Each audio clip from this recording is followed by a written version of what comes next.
surtout le devoir de mémoire, honorer les victimes disparues et avertir les générations futures, le fameux ne plus jamais ça.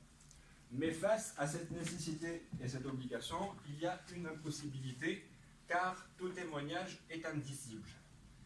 Indicible sur deux plans ou sur deux sens. Le premier sens qui est commun à tout témoignage, c'est que généralement on témoigne lorsqu'on vit une situation traumatisante, collectivement ou individuellement. Et donc, toute situation traumatisante, c'est une situation où la personne se sent exposée à un danger de mort. Et par conséquent, par instinct de survie, le cerveau enregistre différemment le souvenir dans une mémoire qu'on peut appeler ou qu'on appelle traumatique, sous forme d'images et de symboles, qui reviennent hanter l'individu sous forme de cauchemars et de flashbacks. D'où, quand vous allez voir un psy, il vous dit il faut en parler, il faut mettre des mots sur le traumatisme vécu pour se libérer du traumatisme et l'intégrer dans l'histoire individuelle. Donc on parle d'ailleurs de stress post-traumatique, donc indicible car l'événement n'a pas été enregistré avec des mots dans le cerveau. Généralement, par exemple, là, vous êtes en train d'assister à un cours, dans votre cerveau, vous enregistrez l'événement que vous êtes en train de vivre à travers des mots. Je suis en train de vivre ou je suis en train d'assister à un cours de littérature et genre à Lyon 2. Quand on vit une situation traumatique, ça s'enregistre autrement. Donc, en parler, c'est difficile. D'où on demande, d'un point de vue thérapeutique, d'en parler pour dépasser le stress post-traumatique qui est vécu. Ça, c'est d'un point de vue global. Indicible également en fonction de l'événement vécu par contre. Donc, indicible pour tout témoin ou pour toute personne ayant vécu une situation traumatisante, mais indicible, et là vous pouvez voir sur internet si vous avez le temps de faire une petite recherche sur l'indicible en littérature. L'indicible en littérature, c'est, il y a ce qu'on appelle l'indicible métaphysique. Je pense que tous vous l'avez vécu ou vous le vivez peut-être encore, c'est que par exemple, l'exemple le plus frappant, c'est qu'on ne peut pas exprimer ses sentiments simplement. Quand vous voulez faire une déclaration d'amour, par exemple, le fait de dire je t'aime, ça vous paraît très banal, et ça n'exprime pas exactement ce que vous sentez. Et vous pouvez passer des jours à vouloir exprimer ce que vous pensez sentir pour la personne, mais vous n'arrivez pas à le faire. Ça, c'est ce qu'on appelle l'indicible métaphysique. Donc, il y a eu toute une littérature sur ça, où de parler de la relation avec Dieu, par exemple, avec tout ce qui est invisible. Et il y a un autre indicible qui est historique. Un indicible historique qui est, par excellence, les camps de concentration. Les camps de concentration, indicibles dans le sens où, contrairement à l'amour, par exemple, qui est un indicible métaphysique parce qu'on ne trouve pas les mots, un indicible historique, c'est que les mots sont là, mais ils n'expriment pas exactement ce que je veux dire. Pour un déporté qui revient des camps de concentration, il a tous les mots pour dire ce qu'il a vécu. Il peut vous dire on a eu froid, on avait faim. Par contre, vous, quand vous entendez froid et faim, vous allez comprendre le froid et la faim comme vous la vivez, vous, dans votre confort. Vous n'allez pas comprendre la faim dans les camps de concentration. Donc, indicible dans ce sens, le mot existe, mais l'intensité pour dire ce qui a été vécu n'existe pas. Ce qui donne une écriture de l'indicible. Tout témoignage est basé sur une écriture de l'indicible qui, en fait, vient de l'interaction de ces deux antonymes ou de cette aporie qui, entre nécessité et impossibilité, donne une écriture qu'on appelle du silence d'une manière générale. Donc voilà, aporie du témoignage donne une écriture de l'indicible entre ethos et pathos, entre didactique et affect. C'est-à-dire que si vous faites un tour sur toutes les théories qui existent, on va vous dire que pour faire un bon témoignage, il faut être du côté de l'ethos, de l'explication, du raisonnement. Ça, c'est d'une manière globale. Par contre, vu que les théories ne servent pas à grand-chose actuellement face aux faits littéraires, pour dire ce que j'ai vécu comme événement traumatique, l'essentiel, c'est que je vous explique ce qui a eu lieu pour éviter sa reproduction dans le futur. Donc, il faut que vous compreniez ce qui s'est passé, mais en même temps, pour vous faire comprendre ce que j'ai vécu. Si je ne trouve pas les mots, je peux utiliser ou inventer un autre langage. Je peux vous faire voir ou vous faire vivre ce que j'ai vécu pour que vous puissiez comprendre ce que j'ai vécu. On reviendra aussi sur ce point vers la fin, tout à fait la fin de l'exposé. Donc la deuxième partie, c'est Fatma El Bouhi et Souad Larbiz, deux pionnières de l'écriture testimoniale au Maghreb, pour se défaire du genre. Donc les deux sont deux figures pionnières de la nouvelle culture du témoignage des femmes au Maghreb. Fatma El Bouhi est la première femme, et encore la seule, qui a témoigné de la prison politique au Maghreb, au Maroc plus précisément. Et Souad Larbiz est la première, et encore la seule, qui a témoigné du viol et du harcèlement sexuel.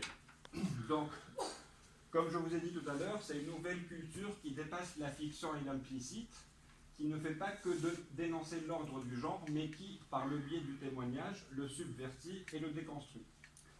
C'est une nouvelle culture du témoignage qui occupe l'espace public à travers l'exposition du corps, objet hypersexualisé, et dans la logique du genre condamné à être confiné dans la sphère privée et obligé à être discret s'il traverse l'espace public, pour démystifier l'imaginaire collectif qui conduit à l'infériorisation et à la domination des femmes. Toute première partie, je l'intitulais comme ça. Silence en viol ou en violente.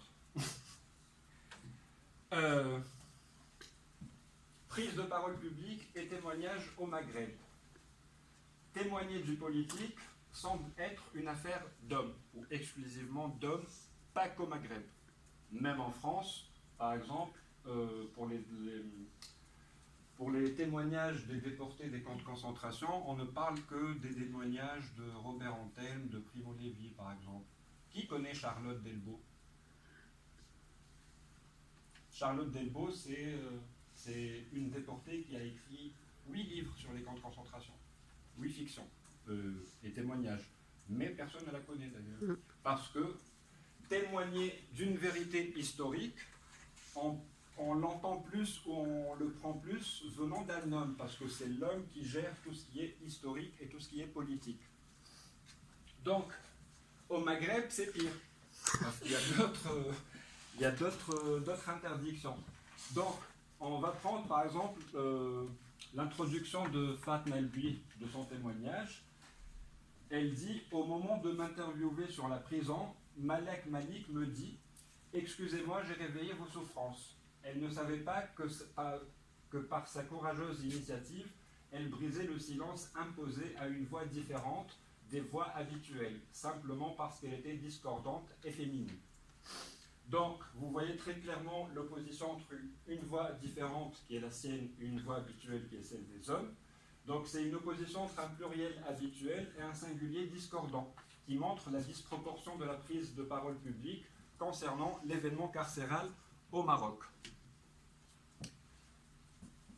On reste avec Fatma El Bouhi ou avec la prison politique au Maroc. En fait, on parle de deux catégories de femmes qui ont été touchées par la violence politique ou carcérale de genre. Il y a évidemment les femmes politiquement engagées qui sont accusées par culpabilité de dissidence et d'opposition. Et il y a également, plus absurde, les mères et les épouses, juste un lien de parenté, d'un opposant politique. Donc ce que Nadia Guessous appelle une culpabilité par association ou affiliation. Donc ces mères et ces épouses ont été également incarcérées, violentées et violées juste parce que c'est la mère d'un opposant. Elle n'a pas su éduquer son enfant. Donc elle mérite avec lui le même sort.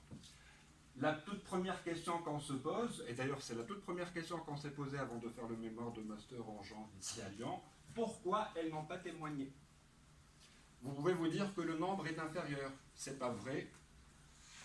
Cherchez Guessous sur Internet et vous trouverez le nombre exact de femmes qui ont été touchées par la violence de genre. C'est un nombre qui dépasse les milliers. C'est pas juste 100 ou 200, c'est plus que 1000 ou 2000 presque.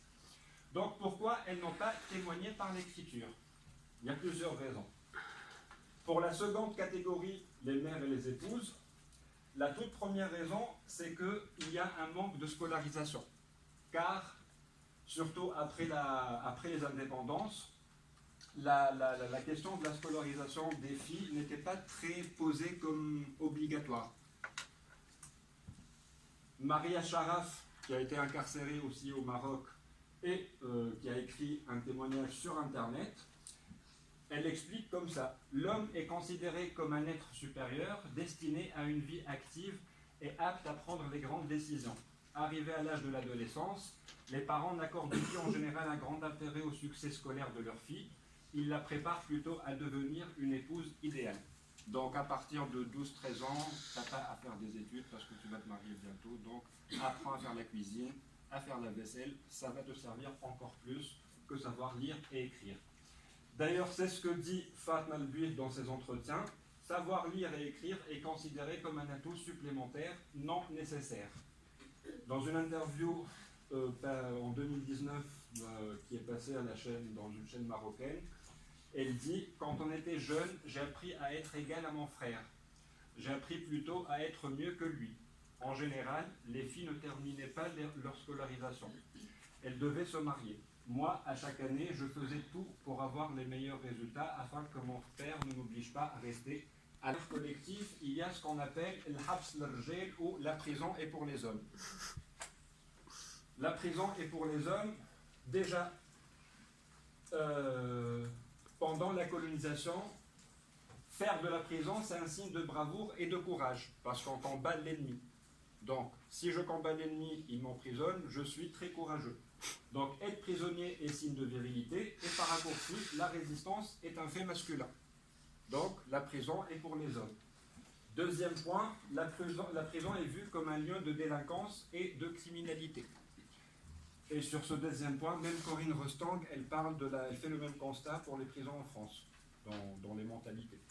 Donc, vu que la prison est considérée comme un lieu de délinquance et de criminalité, les femmes ne pouvant et ne devant pas l'être par nature, là c'est l'ordre du genre qui, on va le voir après, donc la prison est pour les hommes, forcément parce que les femmes par nature ne peuvent pas être criminelles ou délinquantes. Donc il y a une exclusion des femmes de l'espace carcéral, car selon l'ordre du genre qui les résume dans leur fonction de mère et d'épouse, par extrapolation de la tendresse et de la piété comme nature féminine. Elles ne peuvent pas, et surtout ne doivent pas, commettre de crimes. Si le contraire se produit, signe d'une contre-nature, les femmes incarcérées sont diabolisées. C'est la pire espèce. Une femme incarcérée, surtout pour un crime, c'est... elle est bonne à être tuée, quoi. Elle s'appelait le diktat du genre ou la notion de la hchouma. Je pense que vous avez entendu le mot une fois dans votre vie. La hchouma, c'est la honte ou le déshonneur. Honte ou déshonneur, d'ailleurs, c'est ce qu'elle dit Fatma El-Buid dans l'un de ses entretiens. Au début, je ne pouvais pas écrire sur moi-même parce que c'était une hchouma. Honte ou déshonneur. Elle dit encore, le modèle pour toute femme marocaine est la femme qui baisse les yeux, ne lève jamais la voix, dont la langue ne sort pas de sa bouche, comme dans le proverbe marocain, El Fog Masdoud, dans une bouche fermée, aucune mouche ne peut rentrer. Les filles sont élevées avec Samt Hekma ou Menno Tfarrak el Ouais, le silence est sagesse et à partir de lui viennent d'autres sagesses. Cela fait partie de ma société. Souad Larbis, qui a été violée pas une seule fois, pas deux fois, plusieurs fois, et vous allez comprendre pourquoi, elle dit que mon traumatisme et la rage de ma mère allaient fusionner et former un drame couleur violet. Un drame qui s'épanouit dans mon mutisme. À partir de l'instant où je réalise que je suis responsable de ce qui m'arrive, je garde le silence sur ce que je subis de la part d'un cousin éloigné, de l'entraîneur de natation, du gardien de la piscine, d'une bande de jeunes voisins, de quelques commerçants et plus généralement de nombreux passagers de bus bondés ou de passants dans la rue où la seule présence d'une fille était une autorisation en règle pour la palper, l'embrasser, lui pincer les seins et les fesses. Pas les femmes, les fesses. Un lapsus. Ouais, un lapsus. Donc, la notion de la hchouma est dans le sens où on parle d'intériorisation de la loi du genre. C'est-à-dire les femmes comme les hommes qui sont élevés dès le jeune âge en fonction de la loi du genre, le bleu pour le garçon, le rose pour la fille. Le garçon, à partir d'un certain âge, s'il commence à pleurer, on lui dit « les garçons ne pleurent pas » ou « les hommes ne pleurent pas ». Par contre, une fille qui pleure à 20 ans, on ne lui dit rien parce qu'elle est bonne à pleurer toute sa vie, c'est pas grave. Donc, c'est ça en fait, on intériorise les lois du genre dès le jeune âge. Donc, à un moment donné, quand on se fait violer, par exemple, ou quand on fait de la prison politique, on a la notion de l'archouma, de la honte, d'en parler publiquement. Parce qu'on pense, comme l'a dit Sourad de l'Arbiz, qu'on est responsable de ce qui arrive. De ce qui m'arrive en tant que femme, plutôt. De ce qui m'arrive en tant que femme. Elle s'appelle Fatna. Mais, vu que Fatna s'est permise d'être opposante politique, donc s'est permise de faire de la politique, donc Fatna ne se considère pas comme une femme, parce que les femmes sont censées rester à la maison, c'est les hommes qui s'occupent de la politique. Vu que toi, tu veux t'occuper de la politique, donc tu te considères comme un homme, donc on va t'appeler comme un homme, Rachid, et on va te traiter comme un homme. On va te frapper comme on frappe un homme. Parce que même la loi du genre impose, ça c'est un autre débat, que pour être galant, il ne faut pas frapper une femme. Parce que c'est un être très fragile, il ne faut pas le frapper. Dans les systèmes, dans les prisons au Maroc, on n'a pas ça. Tu veux être un homme, on te traite comme un homme. Donc on l'a appelé durant des mois Rachid, et on l'a traité comme on traitait exactement les hommes, ou peut-être pire, ou plus. Donc, parler publiquement de tout ça, c'est transgresser ouvertement les constructions culturelles des normes morales et sociales qui obligent au silence. Ce silence obligé est légitimé par une interprétation masculine des textes religieux. Donc l'adage le plus connu, si vous désobéissez, soyez discret. Même si vous buvez de l'alcool, par exemple, soyez discret. Donc, si vous désobéissez en faisant de la politique, soyez discret, n'en parlez pas après. Si vous désobéissez parce que vous sortez en short, donc vous faites violer, donc c'est votre faute, n'en parlez pas non plus. Soyez discret. Donc, il y a l'extrait, par exemple, de Sourad de l'Arbiz, page 22-23.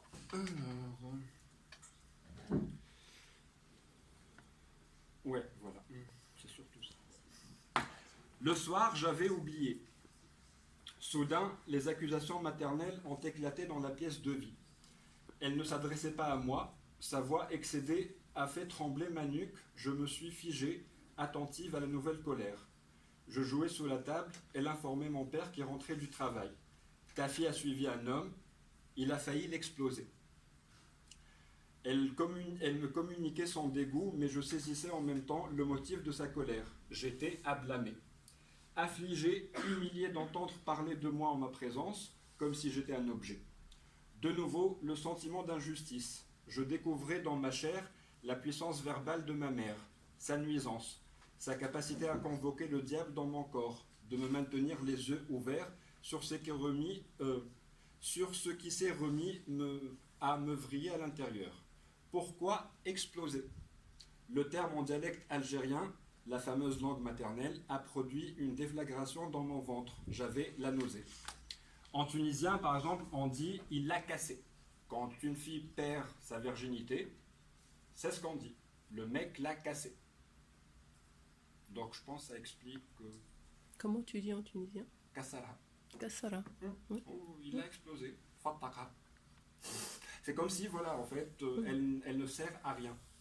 Une fois, elle perd sa virginité qui est la source de l'honneur masculin dans les pays qui sont fortement régis par la religion.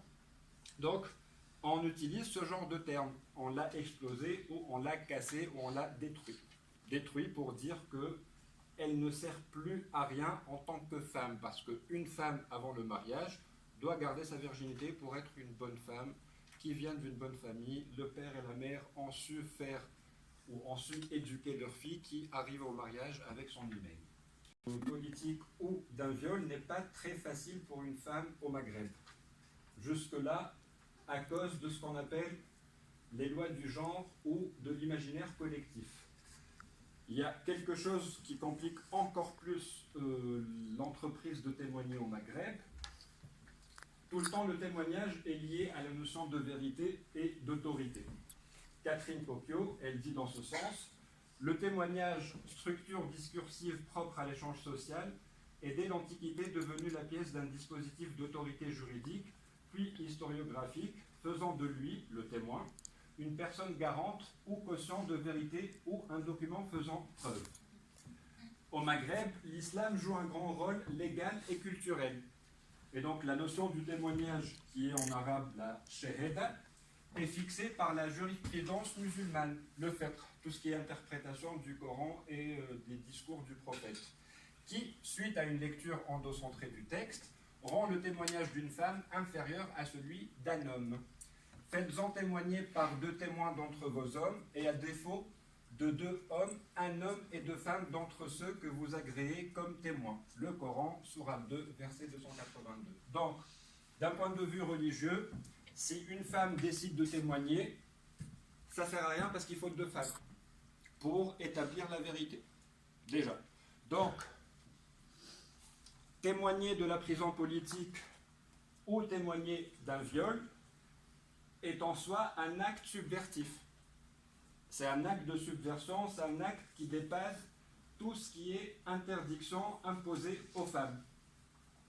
Surtout dans le cas de Fatna Al-Bui, parce que Fatna Al-Bui, quand elle témoigne, elle est, comme le dit Jean-Louis Janet, elle crée un dissensus car elle déconstruit l'histoire officielle ou la mémoire étatique.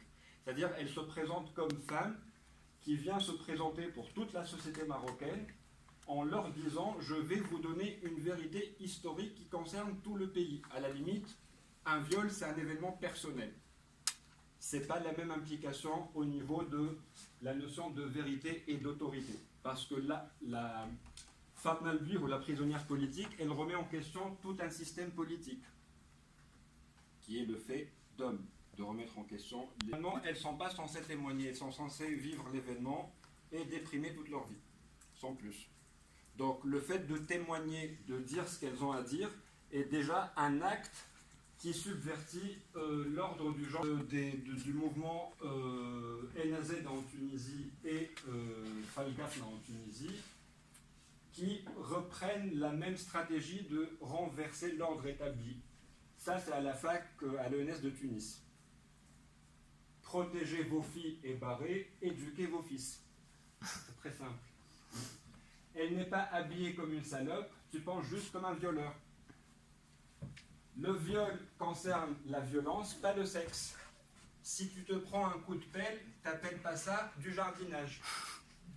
Et les raisons d'un viol, donc la tenue de la victime, le physique de la victime, l'attitude de la victime, l'âge de la victime, la météo, le violeur.